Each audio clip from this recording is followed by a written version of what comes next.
साथ शेयर करूँगी। इसके बाजू जो है फ्रॉक के मैं बीच में से ही निकालूंगी, अलग से नहीं अटैच करूँगी। तो आपके साथ ये कटिंग शेयर कर रही हूँ कि कैसे साथ अटैच बाजू फ्रॉक काटा जा सकता है। तो देखिए ये रखेंगे हमने तीरा रखना है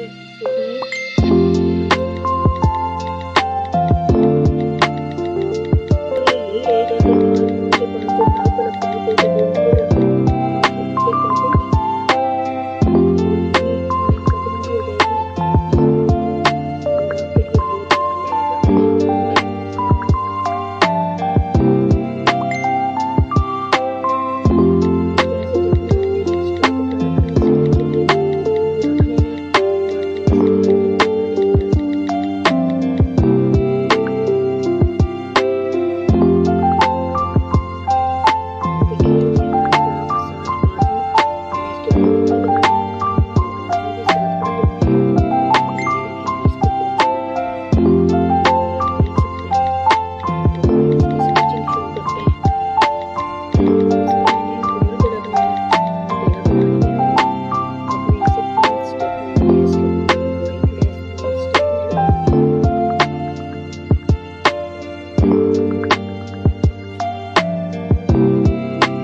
अच्छी